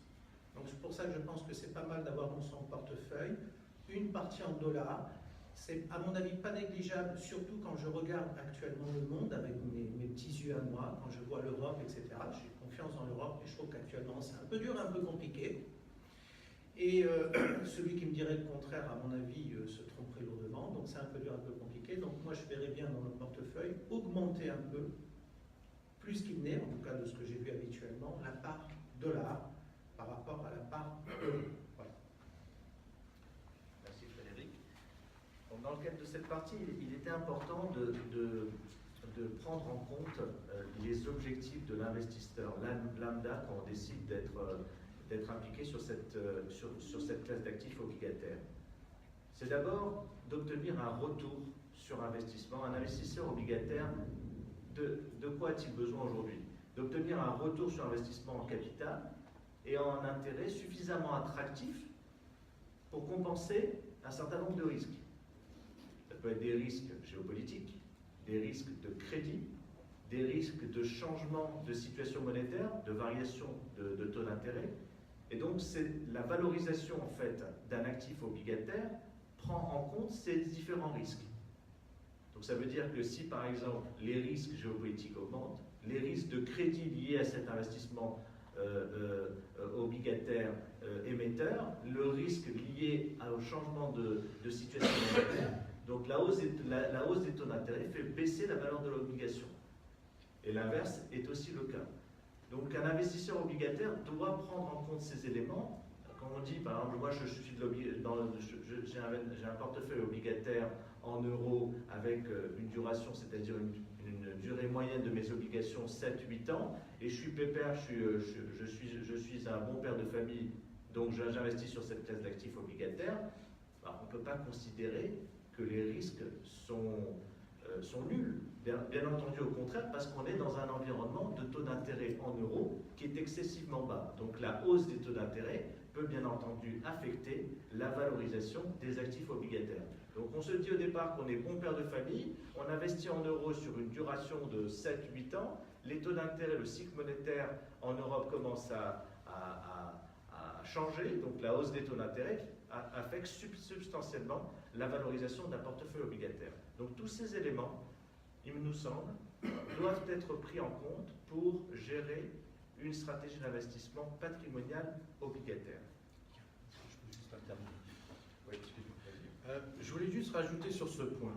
En fin de compte, nous vivons une époque assez exceptionnelle et ça fait à peu près 10 ans que ça dure. Mais vous voyez le rendement sur l'État allemand, 0,22. Est-ce que ça vous rémunère les risques dont on vient de parler égal sur 10 ans? Mettez-vous en tête en 2010. Est-ce que vous auriez pu imaginer qu'en 2016, les Anglais voteraient au Brexit? Donc vous voyez que 10 ans, c'est une longue période, et d'avoir ce type de rémunération à 0,22, vous n'êtes pas payé pour prendre le risque-là. D'où ce que je rejoins ce que disait Frédéric, un rééquilibrage dans un portefeuille obligataire, d'avoir au moins quelque chose qui vous rapporte, en termes d'investissement, un retour sur l'investissement et le risque que vous prenez, parce que c'est un actif financier et il y a certains risques à prendre en compte. Ce type de rémunération-là ne couvre absolument rien. Alors, quels sont les types d'obligations qui sont à notre disposition dans le marché en tant qu'investisseur obligataire lambda? Alors, bien entendu, vous avez les obligations d'État, le taux sans risque. Le risque, bien entendu, est très faible. Prenez le 10 ans allemand, le risque est très faible, mais le rendement est à zéro. Donc, en fait, il est négatif parce que le taux d'intérêt nominal est à zéro, mais le taux d'intérêt réel est négatif en considérant l'inflation. Donc vous êtes en taux d'intérêt négatif sur le taux sans risque. Vous avez des obligations également d'entreprises privées de premier rang, c'est-à-dire des grosses capitalisations boursières. Le risque est faible, mais le rendement n'est pas au rendez-vous non plus, il est faible. Vous avez des obligations d'entreprises privées de second rang, c'est-à-dire des obligations émises par des émetteurs qui ont des bilans problématiques. Donc le risque est élevé, mais le rendement est élevé également. Le risque est élevé, mais le rendement est élevé également. Donc en fait, vous êtes dans une situation où vous avez un rendement élevé, mais vous ne savez pas ce qui va se passer sur la qualité de l'émetteur.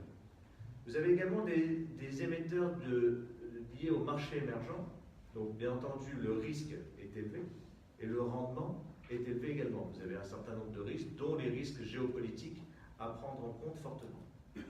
Vous avez également les obligations qu'on appelle de dites subordonnées d'émetteurs de qualité, c'est-à-dire de grosses capitalisations boursières. On considère que le risque de crédit est moyen, mais le rendement est au rendez-vous.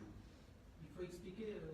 Alors, qu'est-ce que ça veut dire, effectivement, une obligation de dette subordonnée?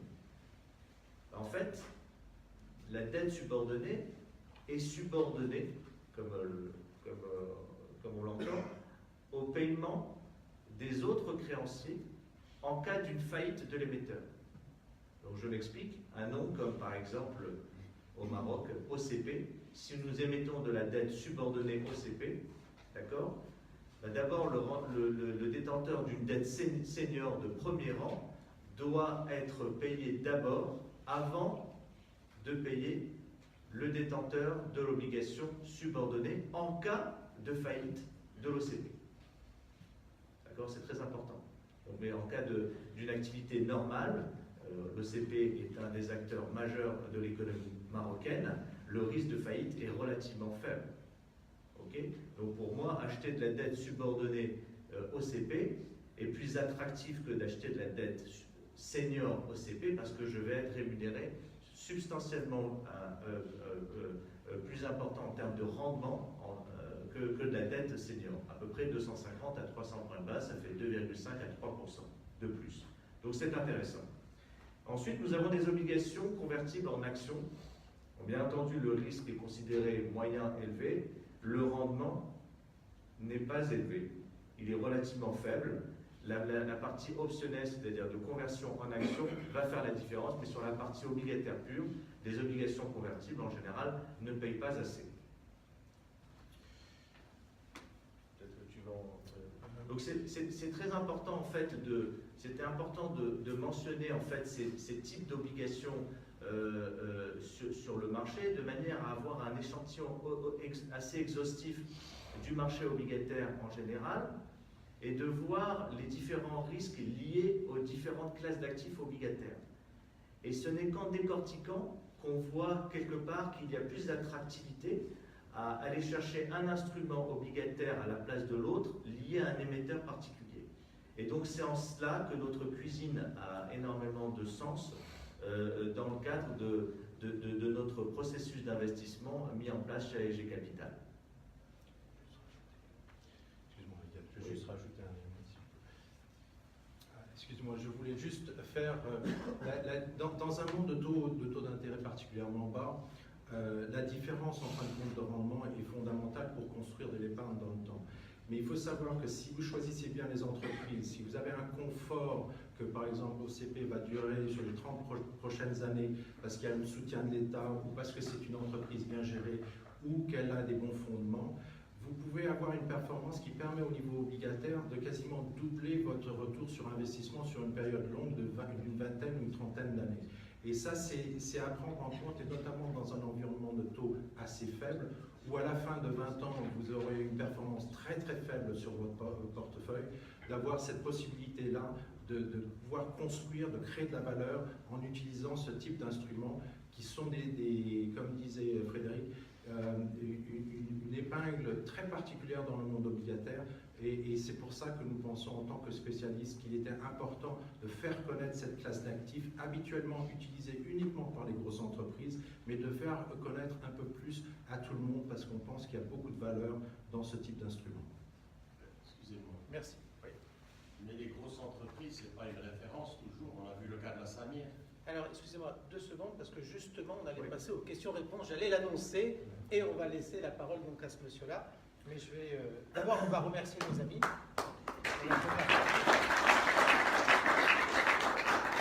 Et avant un instant, effectivement, juste pour qu'on suive le déroulé. Là, nous venons de finir la première partie. On va passer aux questions-réponses de la première partie. 10 minutes, un quart d'heure, je ne sais pas. Ensuite, nous allons nous arrêter. On va descendre en bas, il y a un petit café, une pause café pendant 20 minutes. Et ensuite, vous pourrez remonter et on rentrera donc dans la deuxième partie, telle que je vous l'avais annoncé tout à l'heure. Voilà, donc là maintenant, on va passer aux questions-réponses de la première partie qui a été traitée. Et donc, monsieur, on vous écoute.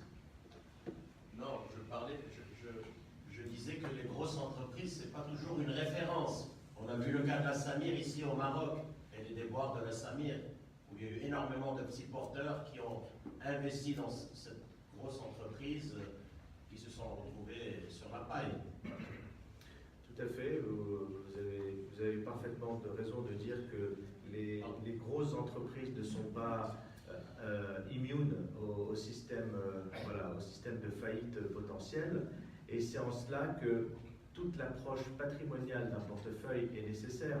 Alors supposons que on prend l'exemple de 2008-2009 et risque systémique sur le marché. Nous investissons de toutes les manières que dans des structures très systémiques, c'est-à-dire qui ont des connotations internationales fortes et autres. Et donc Lehman Brothers, supposons que nous ayons du Lehman Brothers. Il s'avère qu'en 2008, je les avais vendus à peu près 2 millions de dollars de position en Lehman Brothers, avec une moins-value de 20%. J'ai vendu cette position-là. Mais j'aurais pu la garder en portefeuille. Ça représentait probablement 2 à 2,5% de mon portefeuille global. Donc supposons qu'il y ait une faillite liée à une situation systémique qui est occasionnelle dans le marché, j'ai perdu 2% de mon portefeuille. Donc c'est en cela que décider de faire du marché obligataire dans un marché de niche spécialisé, on en parlait avec une personne de chez Société Générale tout à l'heure, qui disait que un investisseur avait 50% de Deutsche Bank parce que ça rapportait du 8%. Oui, c'est très attractif d'acheter du Deutsche Bank 8%. On ne peut pas mettre 50% sur Deutsche Bank subordinated debt parce que ça rapporte 8%. Donc c'est en cela qu'on ne peut pas être un investisseur obligataire du dimanche en décidant de dire voilà, la Samir, moi je connais la Samir, je passe à la Samir, je joue au golf tous les jours à ma média, je passe devant, je sais ce que c'est. Donc, Comme le disait ma grand-mère, il ne faut pas mettre tous ses œufs dans le même panier. Voilà. tout à fait. Une autre question? Je peux juste rajouter, dans les dettes que vous avez des dettes de premier rang et vous avez des dettes de subordonnés. Donc quand une entreprise comme ça fait faillite, il y a la contamination des différents niveaux de dette et vous n'êtes pas nécessairement, c'est-à-dire que la dette de premier rang, elle n'est pas nécessairement nantie à un actif, vous n'êtes pas nécessairement protégé. Par contre, la rémunération n'est pas tout à fait la même. Si vous avez d'une part 1% de rémunération quand ça se passe bien et puis 100% de perte quand ça se passe mal, je ne vois pas qu'il y a un équilibre en termes d'investissement sur cette chose-là. Donc c'est un peu ce que nous cherchons, des retours sur investissement entre 6 et 9% en dollars. Vous voyez quel est le niveau de rémunération sur la dette américaine aux alentours de 3%. Donc on n'est pas dans le même paradigme, mais il faut qu'il y ait un retour sur investissement. Le deuxième point, c'est que quand vous constituez un portefeuille subordonné et que vous avez ce type de rendement, et vous avez une allocation de 1 à 3% sur un émetteur particulier, vous pouvez absorber sur une année la perte. C'est-à-dire qu'elle est compensée par les intérêts que vous touchez sur les autres obligations. Alors tout ça, c'est un peu notre cuisine à nous, et c'est pour ça que, comme disait Igal, on ne s'improvise pas trader subordonné du dimanche. Une autre question? Bonjour. Bonjour. Une question. Vous avez évoqué l'intérêt, l'attractif des obligations au marché américain pour les différents, la différentielle des taux d'intérêt directeurs actuellement. Et bien sûr, vous avez évoqué les perspectives d'une augmentation des taux directeurs dans la zone euro, bien sûr, en minus-value de la rentabilité des obligations à les années à venir. Ma question, c'est quelle durée ou quelle perspective il y a sur l'augmentation des taux directeurs de l'Union européenne, en quelle durée, et aussi quelles sont les perspectives d'augmentation des taux directeurs en USA dans les années prochaines, même si on passe à 4. Tout à fait. Exactement. Et effectivement, il y a un risque de continuation des hausses des taux aux États-Unis.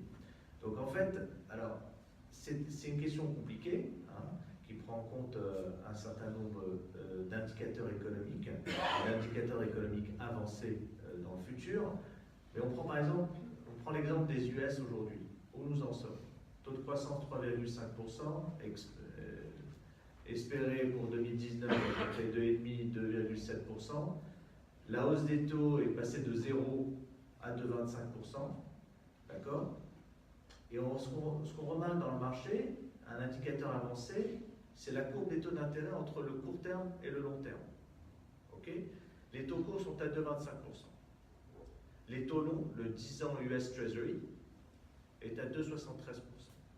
Normalement, dans une courbe normale, on devrait avoir pas un aplatissement de la courbe, mais une quantification de la courbe pour anticiper en fait la hausse des taux d'intérêt. Ce n'est pas le cas, on a une courbe qui est flat.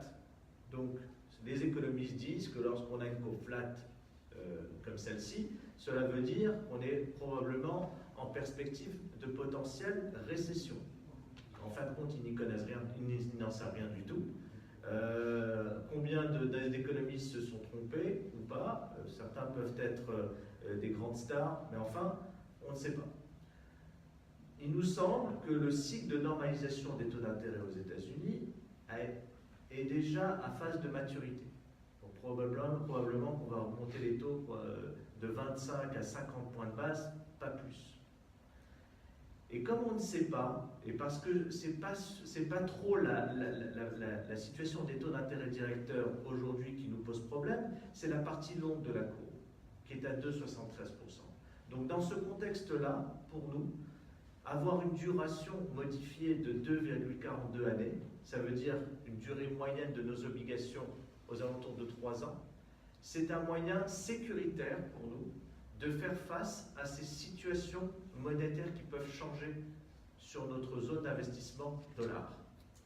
Donc on est prudent en ayant une duration de 2,5 années et qui permet de prendre en compte l'aspect patrimonial flexible de notre stratégie d'investissement. On ne se sent pas à l'aise à avoir une duration de 7-8 ans dans le portefeuille, même sur un portefeuille dollar, pour être très clair avec vous.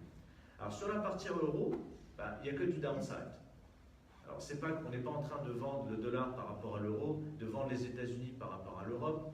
Pour nous, à ce stade actuel, par rapport à notre stratégie d'investissement, par rapport à la classe d'actifs dans lequel nous sommes impliqués, le risque géopolitique lié à l'Europe est relativement faible, malgré les gilets jaunes, etc., parce qu'on rentre sur des structures très systémiques du BNP et autres. D'accord? Mais d'un point de vue situation monétaire en Europe, on pense qu'il n'y a que du downside. C'est-à-dire investir sur un portefeuille en euros obligataire, c'est prendre énormément de risques. Et vous pouvez être père de famille, vous pouvez dire que moi je suis un investisseur obligataire, moi je ne prends pas de risques, pas d'actions, et c'est pas de hedge funds, etc. Mais aujourd'hui, c'est prendre beaucoup de risques à investir sur de l'obligataire en euros. Et surtout, vous allez voir votre banquier privé, il va vous dire, pour avoir du rendement, il faut prendre une obligation de 10 ans, parce que le 1 an, il ne rapporte rien. Et en prenant une obligation de 10 ans, vous augmentez substantiellement votre risque, parce que non seulement ça ne paye pas grand-chose, ça va payer 2,5%, mais c'est quoi 2,5% ou 3% par rapport aux perspectives de moins-value de vos obligations lorsque le cycle de normalisation monétaire va commencer à arriver. Voilà. Je vais juste intervenir en complément à ça, parce qu'en fin de compte, il y a un exemple criant qui peut nous donner une indication de comment l'Europe peut évoluer, c'est le Japon. Le Japon est en taux quasiment zéro depuis 10 ans. Et donc, au mieux, vous avez zéro sur l'Europe sur les 10 ans à venir. Et au pire, vous avez une hausse des taux. Alors, ça peut venir de plusieurs secteurs. D'une part, des flux de capitaux qui commencent à quitter l'espace euro, qui génère énormément d'épargne, qui cherche du rendement et qui va vers l'espace dollar, qui pourrait mécaniquement faire baisser l'euro, monter l'inflation et donc encourager la BCE éventuellement à remonter les taux. Vous pouvez avoir une normalisation, une amélioration de la situation européenne et dans quel cas, pourquoi garder les taux à zéro. Donc vous avez en fin de compte un certain nombre de risques, au pire zéro. Mais en revenant à ce que je disais tout à l'heure, rémunération de zéro, ça ne vous paye pas pour pouvoir rester sur ce type d'actifs-là. C'est tout ce qu'on veut conclure par rapport à ça. Alors nous, la manière dont on gère l'évolution des taux d'intérêt, on en parlera tout à l'heure un peu plus en détail. Autre question? Bonjour, j'ai une petite question, c'est par rapport à la zone euro. Ceux qui sont sur le marché obligataire dans la zone euro aujourd'hui, compte tenu de l'environnement des taux, est-ce qu'il y a un intérêt à faire un arbitrage, non pas en faveur du marché dollar, mais du marché marocain aujourd'hui, le benchmark entre les taux marocains et les taux en zone euro. Et aujourd'hui, il y a aussi un autre sujet qui change un peu pour le Maroc, en fait, c'est le taux de change.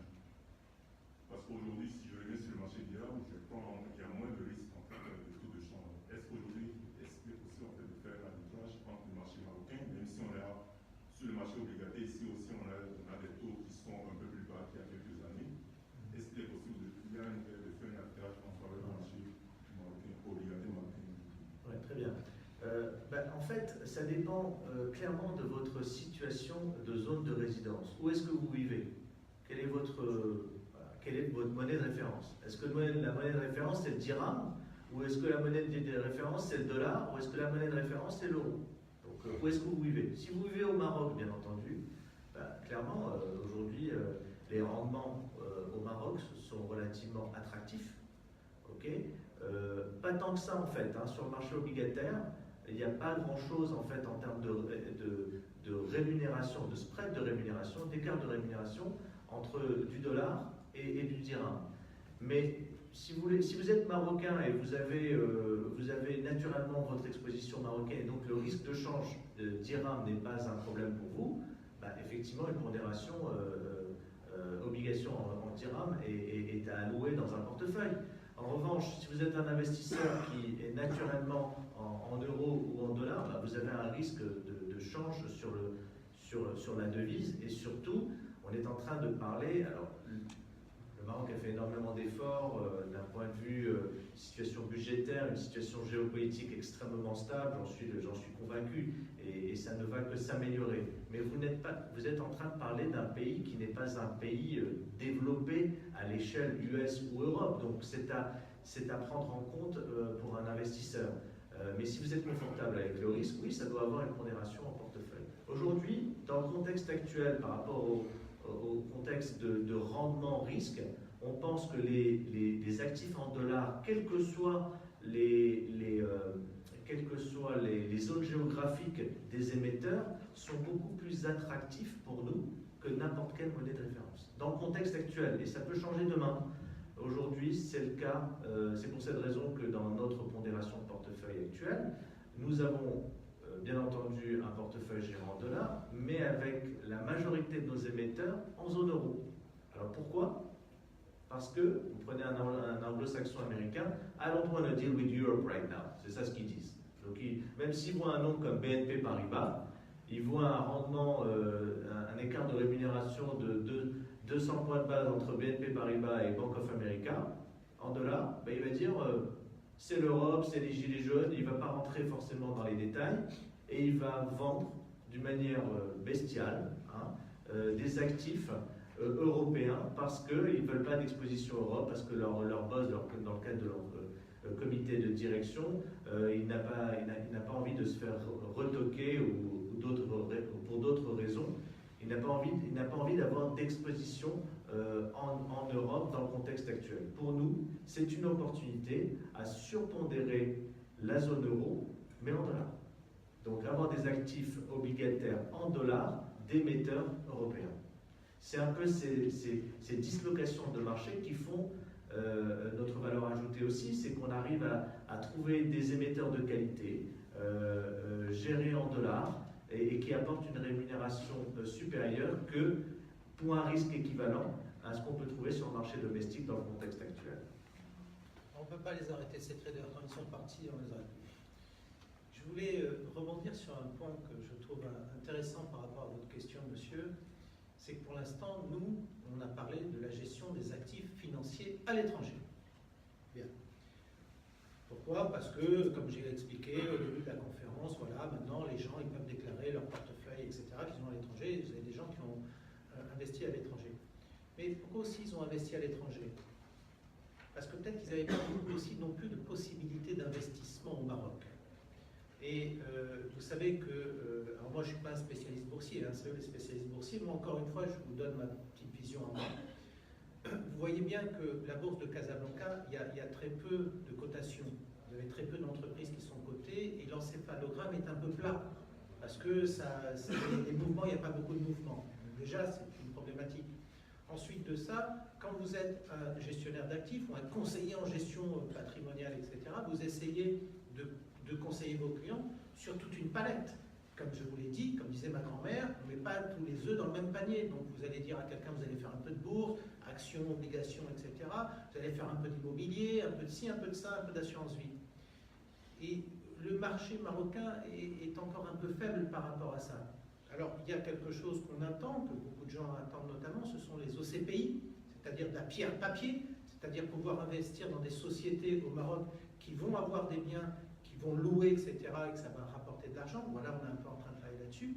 Mais on n'a toujours pas la capacité, en tant que citoyen au Maroc, de pouvoir investir directement à l'étranger, sur un portefeuille à l'étranger, en passant par les institutions bancaires marocaines. C'est bien dommage.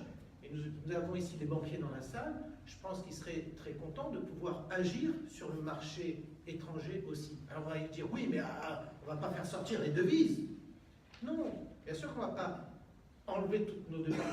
Il y a des limites, on le connaît, on a l'habitude, on a une réglementation d'échange qui est extrêmement structurée dans ce pays, ça fait des années, et on a vu que petit à petit, il y avait des ouvertures. Il y a des limites, il doit y avoir des points de contrôle, etc. Mais je pense que tout citoyen qui est ici, il aimerait bien investir aussi en passant peut-être par son banquier privé marocain, en disant, moi je voudrais aussi acheter des actions de structures européennes, etc. Tout en investissant aussi sur le marché marocain. Et je pense qu'il en serait content, il en serait satisfait. il serait heureux de savoir qu'il a un peu de son patrimoine aussi en euros à l'étranger et son patrimoine ici au Maroc, et que ça soit géré en bonne intelligence ici. Peut-être que justement, si on arrivait petit à petit à une forme de flexibilité, vous savez que le gouvernement marocain travaille sur la flexibilité du dirham, et qu'on arrivait, peut-être qu'on pourrait véritablement mettre en place une vraie structure telle que Casablanca Finance City. Finance City, ça veut dire quelque chose. Ça veut dire aussi avoir la capacité de pouvoir réagir comme une place financière internationale. Alors, comme vous savez, c'est un peu compliqué. On y arrive petit à petit, on y va à pas compter et on a raison. Mais je trouvais intéressant, donc justement, votre réflexion, monsieur, sur dire, mais en fin de compte, et le marché marocain dans tout ça, est-ce que ça n'a pas d'intérêt? Ça a certainement un intérêt, le marché marocain. Ça a certainement un intérêt parce que c'est un pays émergent, donc ça suppose effectivement peut-être des risques que nous estimons, nous en tout cas, modérés, et par contre peut-être des rendements élevés.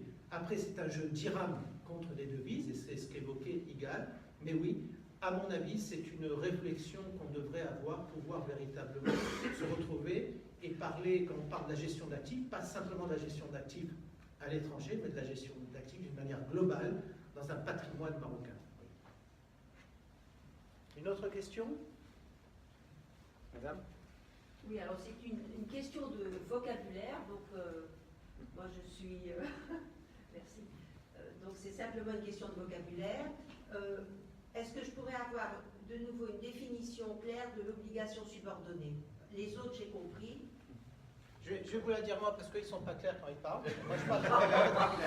Non, mais je voudrais remercier Bien, aussi je peux les avoir une présents. seconde chance de vous l'expliquer. Je Déjà, vous laisse. Alors simplement, c'est quoi en anglais? C'est subordinated Subordinated debt, yeah. Je vais vous donner ma réponse à moi et le trader est derrière moi pour donner une chose. Je vais vous dire ce que moi j'en ai compris. Je vous rappelle que moi je suis monsieur loyal. Donc, ce que monsieur loyal il a compris. Une obligation c'est quoi? Vous prêtez de l'argent à quelqu'un. Donc vous prêtez de l'argent soit à un État, ce sont les US Treasury Bonds, c'est l'obligation d'État allemande, c'est l'obligation d'État français, ou vous prêtez de l'argent à une entreprise. Donc vous lui donnez 100 et il est censé vous verser des intérêts, mettons 2,5% par an, et son contrat de prêt arrive à échéance au bout de 5 ans. Quand c'est avec une entreprise privée, en l'occurrence, vous faites un premier type d'obligation qui va être, on va dire, l'obligation principale. Et vous avez un deuxième type d'obligation. Donc, le gérant de cette entreprise à qui vous prêtez de l'argent, il vous propose deux choses. Il vous dit, voilà, moi je vais vous prendre votre argent, je vais vous le rémunérer à 2,5%. Si je suis en faillite, ne vous inquiétez pas, vous allez être remboursé. Et il crée un autre prêt. Tu interviendras après, ne t'inquiète pas. Et vous avez un autre prêt, qui est donc la subordonnée, qui dit la chose suivante. Écoutez, je ne vous propose pas 2,5%, je vous propose 5%.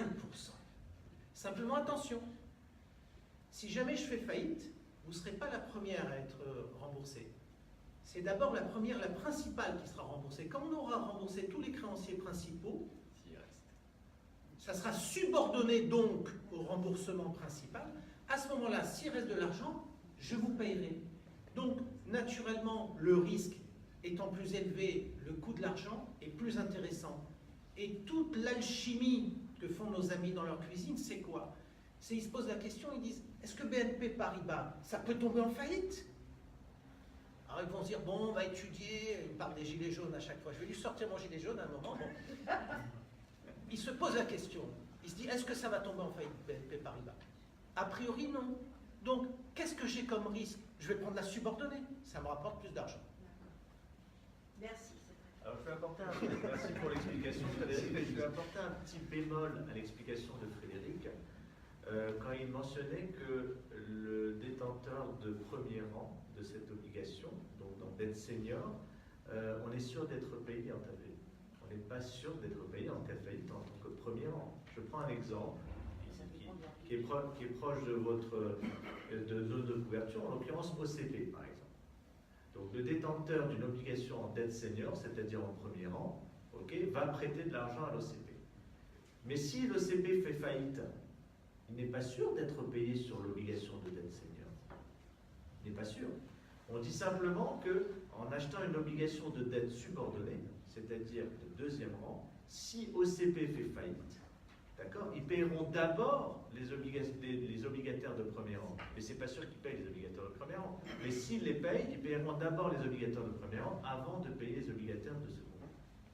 Et donc notre raisonnement, en fait, tout simplement, et on aura l'occasion d'en reparler dans le cadre de cette deuxième partie, c'est que, en fait, dans les émetteurs que nous avons en portefeuille, que nous avons sélectionnés, nous considérons qu'ils sont suffisamment systémiques pour que le risque, en fait, entre de la dette senior et de la dette subordonnée est un risque qu'on appelle pari passu. C'est le même risque. Vous prenez par exemple le cataclysme financier du XXe siècle, c'est la crise financière de 2008-2009, quand Lehman Brothers a fait faillite. D'accord ? Considération politique ou pas, on n'en sait rien. Lehman Brothers, qui était une grosse institution financière, a fait faillite. Est-ce que les détenteurs de dettes seniors ont été payés? Ben non. Ils n'ont pas été payés. Et les détenteurs de dettes subordonnées, bien entendu, n'ont pas été payés. Donc s'il y a un risque de faillite, le risque de faillite, il est quand même le risque de paiement du coupon et du capital sur le subordonné ou sur la senior, il est le même. Vous prenez Washington Mutual, qui a été une structure régionale importante aux États-Unis, ils ont fait faillite. Ni le détenteur de dette subordonnée, ni le détenteur de dette senior n'a été payé. Alors pourquoi les obligations subordonnées sont censées avoir un rendement plus intéressant et un risque moyen? Parce que, alors attendez, et c'est là qu'on fait les choses dans la dentelle, c'est qu'il peut y avoir des circonstances, d'accord, où il y a par exemple des banques régionales. On prend Banco Popular en Espagne, d'accord, qui a été ensuite racheté par Banco Santander. Okay. Ils ont payé les détenteurs de dettes seniors, mais pas les détenteurs de dettes subordonnées. Okay. Donc vous avez un risque sur la subordonnée qui est plus élevé, et donc vous avez été payé pour autant en termes de rémunération par rapport à ce risque. Mais nous, dans le contexte de notre portefeuille de gestion flexible et patrimoniale, c'est très important, notre portefeuille est à destination des clients particuliers aux États-Unis et en Europe. Okay. Nous n'avons pas de structure régionale comme Banco Popular. Alors ça ne veut pas dire qu'on est à l'abri des risques. Hein. Il y a des risques partout sur les marchés financiers, mais on essaye de prendre en compte ces éléments parce qu'on a une expérience, Steven et moi-même, combinée de 45 ans sur cette classe d'actifs. On a été en charge de sales trading, etc., dans des grandes banques américaines. Et en fait, on s'aperçoit qu'il ne faut pas prendre de risques sur des structures régionales qui ne sont pas suffisamment à connotation internationale. Par exemple, un nom comme BNP Paribas. Est-ce que vous pensez que le petit porteur qui a acheté du BNP Paribas en dette subordonnée conseillé par son banquier privé va à un moment donné être affecté par une structure de bilan problématique de BNP Paribas? Probablement non. Probablement non, parce que c'est une structure suffisamment importante où il y a un volume de clients privés important dans le cadre de cette émission obligataire. Et il y a la deuxième raison pour laquelle ils ne le feront pas, très probablement. C'est parce que si demain ils veulent revenir sur le marché, en émettant de la dette subordonnée, il n'y aura personne pour l'acheter. Donc c'est en cela, c'est dans la finesse en fait de la classe d'actifs que notre expertise de gestion, de rémunération plus intéressante pour une gestion des risques qui prend en compte tous ces éléments a beaucoup de sens. J'ai juste Alors, un tout petit Benjamin dit un petit quelque chose, après on va tous aller prendre un café et on remontera après. Juste un petit élément de vulgarisation sur le secteur obligataire, c'est très important. Le premier point, parce que là on parle de faillite, je pense que sur les 7 ou 8 dernières années, depuis la crise grecque, les événements de faillite au titre obligataire sont finalement extrêmement rares. Je vais juste rappeler quelque chose de basique, personne n'a intérêt à faire faillite. C'est vraiment un élément extrêmement simple, la faillite bancaire, ça n'intéresse personne, ni d'un émetteur, ni de personne. Vraiment, l'aspect liquidation d'une société, pour une obligation, c'est exactement la même chose que pour une entreprise.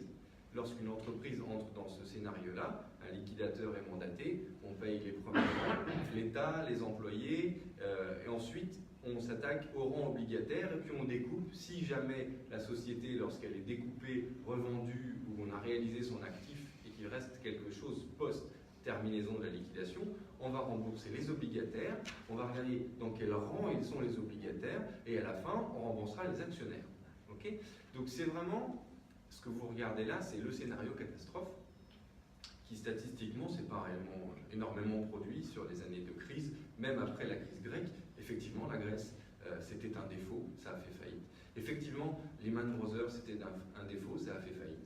Mais il y a quand même, dans ces événements-là, il faut quand même noter la relative rareté des choses. Je n'ai pas dit que c'est quelque chose qui est toujours sûr.